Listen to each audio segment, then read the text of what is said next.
Aujourd'hui, je vais aborder un sujet tabou, un sujet difficile, un sujet qui va faire énormément réagir.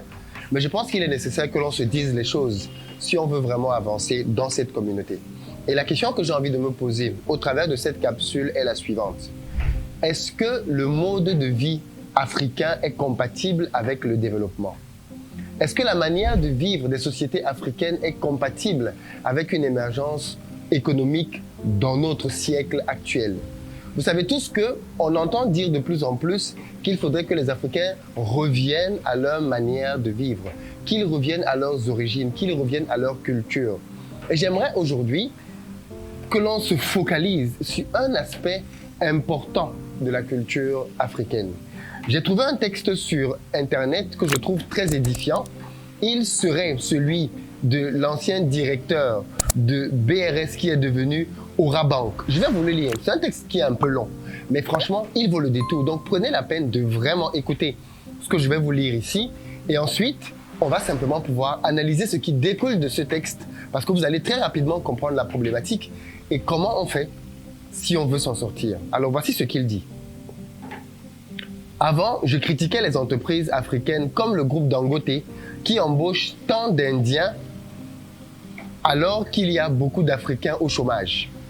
Mais maintenant, je comprends leurs décisions douloureuses. Le plus grand défi dans nos entreprises de fabrication n'est pas la puissance ou l'infrastructure. Le plus grand défi est d'obtenir un personnel honnête. Tout le monde que nous embauchons semble avoir pour mission de voler autant que possible des factures gonflées, enregistrant moins que le nombre réel d'unités produites. Le pire dans tout cela, c'est que toutes les fraudes que nous avons découvertes ne sont pas commises par une seule personne.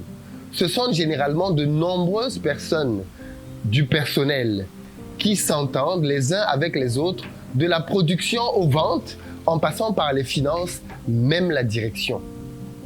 J'ai révisé la gestion 3 fois en 1 an. La situation est devenue si mauvaise à un moment donné que mes principaux critères pour embaucher du personnel n'étaient plus la compétence ou les certificats, mais l'honnêteté. Au moins, les compétences et les aptitudes peuvent être acquises, mais une fois que vous êtes malhonnête, vous êtes irrécupérable. Nous nous plaignons toujours de l'économie et du fait qu'il n'y a pas d'emploi. Je connais des gens à l'étranger qui auraient adoré créer des entreprises créatrices d'emplois en Afrique, mais ils ne peuvent pas, parce qu'ils ne peuvent pas demander à une personne de confiance de la diriger. Je connais des gens en Afrique avec tellement d'argent, ils veulent démarrer des usines et d'autres entreprises créatrices d'emplois, mais ils ne le peuvent pas parce qu'ils sont occupés ailleurs et ne peuvent pas faire diriger l'entreprise par une personne de confiance. Donc, au lieu d'investir dans le secteur réel et de créer des emplois, ils achèteront simplement des bons du trésor, tandis que les voleurs crient pas d'emploi et de nourriture. Je parie que de grandes organisations africaines comme Dangote peuvent s'installer dans tous les pays africains et créer des millions d'emplois. Mais je parie que la corruption et la malhonnêteté aux échelons supérieurs du gouvernement sont ceux qui les empêchent d'aider l'Afrique. De nombreuses grandes entreprises seraient nées en Afrique si nous pouvions nous engager dans des partenariats. Mais nous ne pouvons pas parce que vous ne pouvez faire confiance à personne. C'est un avantage que les Indiens et les Libanais ont sur nous en Afrique. Ils peuvent rassembler des ressources et faire des méga affaires, contrairement aux Africains. Qu'une seule personne doit tout faire, puisque nous ne pouvons pas établir de partenariat, nous nous retrouvons avec de petites et très petites entreprises. Même les frères et sœurs ne peuvent pas gérer une entreprise ensemble. Les super magasins mourants ou morts en Afrique de l'Est qui seraient devenus des Walmart en sont un bel exemple. Démarrez une ferme avicole et ils voleront les œufs. Certains iront même de l'avant pour tuer les poulets afin qu'ils soient autorisés à les ramener à la maison. Démarrez un centre de divertissement, visualisation, jeux et ils empocheront votre argent. Les jours où vous êtes là, l'entreprise va réaliser 10 fois un chiffre supérieur à celui que vous réalisez quand vous n'êtes pas là. Parce qu'ils mangent votre argent et mangent leur avenir. Achetez et louez un véhicule à un conducteur pour qu'il l'utilise et regardez-le comme il vous terminera. Démarrer un restaurant, la même chose se produira. Plus de la moitié du total des ingrédients alimentaires se retrouveront dans leur cuisine personnelle. Même les préposés aux magasins de provisions ordinaires ou au kiosque trouveront un moyen de voler les petits investisseurs. Vous les verrez citer leur perversité en disant « la chèvre broute là où elle est attachée ».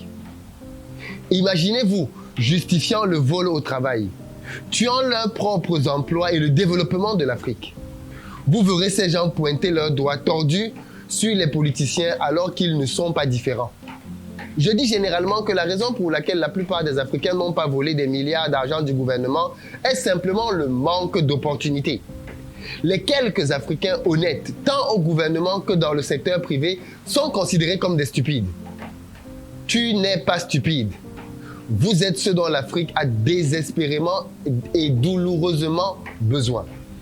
Comment allons-nous évoluer lorsque ceux qui sont censés superviser et gérer les magasins, les kiosques, les supermarchés, les usines, les écoles, les hôpitaux, les travaux d'eau, la construction de routes, le nettoyage des rues, les centrales électriques, les flottes de bus, les collectes de parking, les constructions de bâtiments, etc.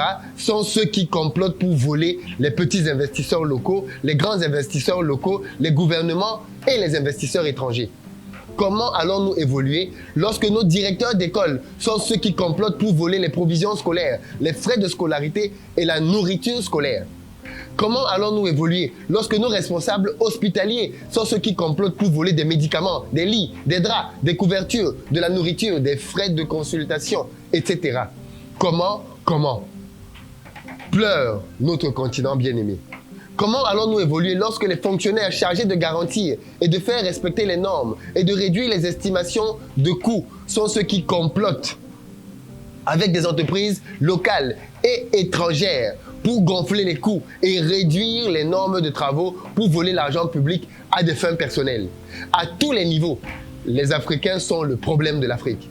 À mon avis, la simple raison qui peut être reproduite à l'échelle du continent pour le Rwanda est une étoile montante de l'Afrique est que les Rwandais et les partenaires de développement et les investisseurs étrangers savent que la haute direction du pays ne peut pas accepter la malhonnêteté tant publique que celle du service privé.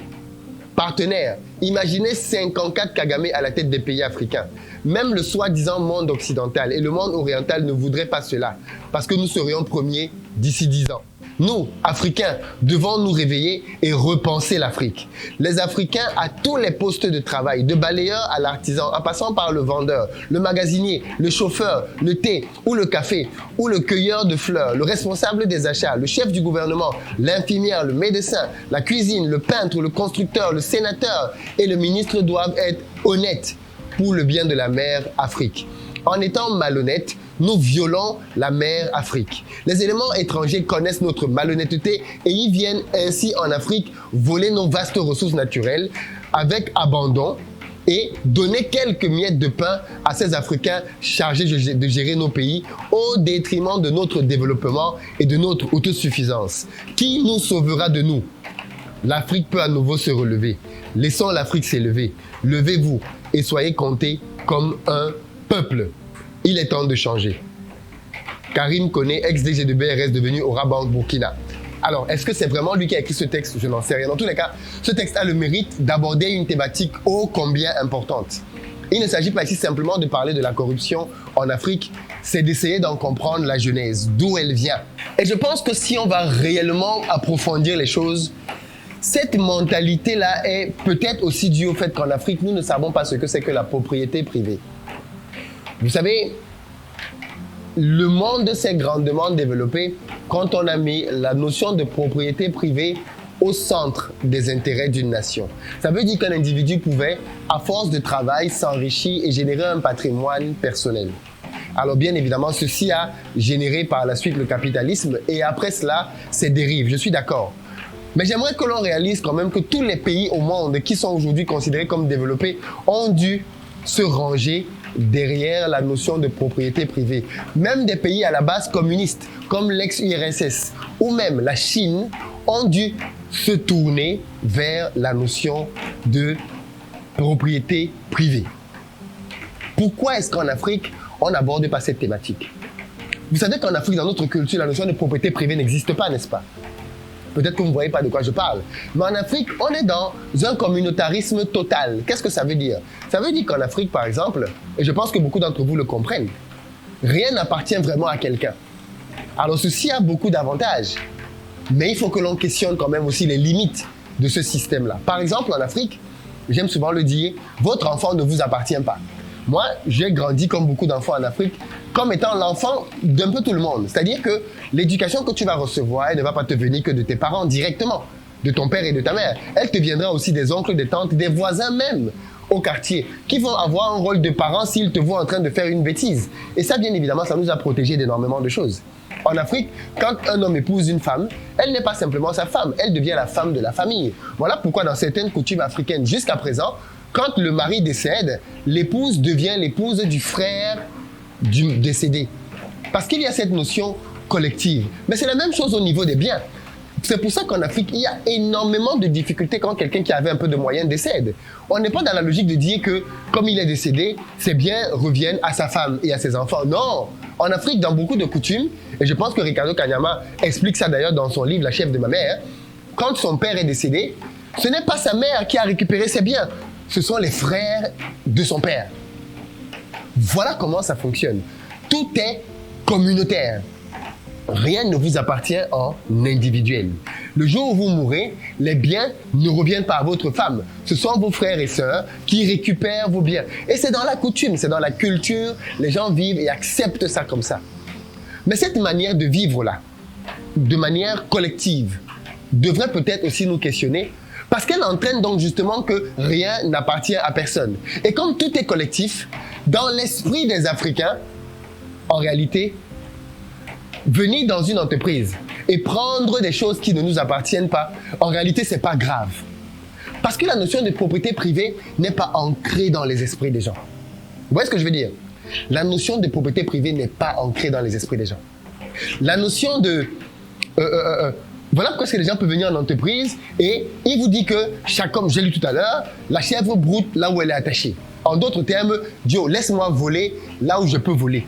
Et tout le monde transforme donc son poste de travail en poste de vol. Le mec qui est fonctionnaire va devenir un voleur. Le gars qui est dans la police va devenir un racketteur dans les rues. L'agent des douanes va transformer son poste de douane en comptoir là où tu lui donnes et il met dans sa poche. Les Africains maintenant payent des fortunes pour entrer dans différentes écoles parce que derrière cela, ils vont pouvoir être à des fonctions où ils vont pouvoir vivre de la corruption. Voilà les dérives aussi de cette notion de communautarisme. Est-ce qu'il est question ici de dire qu'il faut tout jeter à la poubelle? Bien sûr que non. Il faudrait des nuances. Et je pense qu'au-delà du Rwanda, il y a d'autres exemples qui sont intéressants. J'ai été très frappé la première fois que je suis allé au Bénin, je crois que c'était il y a 3 ans, de constater que le Bénin, sous Patrice Talon, était un pays dans lequel il y avait très très peu de corruption dans la rue. Attention, on peut l'aimer ou pas, il faut reconnaître les faits. Patrice Talon a tué la corruption au Bénin. Et le monsieur avec qui j'étais là ce jour-là, c'était pas un fan de Talon, c'était même quelqu'un qui était dans l'opposition, enfin, qui n'était pas pro-Talon. Mais il a reconnu que je peux lui reprocher beaucoup de choses à Talon, mais les affaires de corruption dans la police, Talon a réglé ça. Je lui ai dit, ah bon, et comment il a fait? Il a dit simplement en sanctionnant. On a un numéro ici dans lequel, si un policier vous demande de l'argent, vous appelez. Quand Talon a viré 1, 2, 3 personnes, les gars se sont rangés. Direct. Tout le monde s'est discipliné. Vous comprenez le truc? Tout le monde s'est discipliné. Et je pense que nos pays ne peuvent pas émerger tant que la notion de la chose d'autrui appartient à autrui, le bien d'autrui appartient à autrui et je dois avoir la diligence qu'il faut si je travaille avec quelqu'un pour bâtir et construire quelque chose et pas venir essayer de voler ou obtenir un raccourci. Combien de personnes ont essayé de venir travailler avec moi pour me voler? J'en ai plein. Je vous ai raconté quelques histoires. Mais attention, il y a plein d'histoires de vols que j'ai pu rencontrer. Même à Paris, j'ai subi des vols de la part de personnes de la communauté. Oui. Plusieurs dont je n'ai peut-être jamais parlé ici, mais dont je parlerai certainement. Plusieurs qui sont venus piquer, voler. Pourquoi? Parce que, mais c'est pour nous. C'est notre frère. Voilà, ce qui lui appartient nous appartient un peu. Et ceci entraîne bien évidemment un manque de rigueur, un manque de sérieux et une tendance à un laxisme meurtrier, coupable, qui fait qu'aujourd'hui, comme je disais, beaucoup malheureusement se retrouvent à piquer dans la caisse. Et c'est un phénomène généralisé. Si vous voulez donc entreprendre en Afrique, ceci n'a pas pour but de vous décourager, pas du tout, parce que des gens comme moi le font et ont du succès. Vous devez être rigoureux. Vous devez être strict, vous devez être ferme. Tolérance zéro pour le vol. Tu me voles 100 francs, je te mets dehors. Tu me voles 1000 francs, je te fais arrêter. C'est-à-dire, il faut une tolérance zéro pour le vol. De telle sorte que les gens comprennent bien que c'est juste pas possible en fait. Ce n'est pas... Et j'entends souvent des gens venir me dire, et c'est ce qu'on me disait au début, mais Philippe, c'est pas grave, laisse tomber, passe ton chemin. Non, ça c'est fini. Passer son chemin, là, c'est fini. Tu piques, je te pique. Direct. Il n'y a même pas besoin d'aller à gauche, à droite. Dites-moi ce que vous en pensez, que vous inspire ce texte, que vous inspire les solutions que je propose. C'est un sujet qui mérite un live, une grosse émission dédiée. Et j'ai besoin de vous entendre là-dessus. À très bientôt.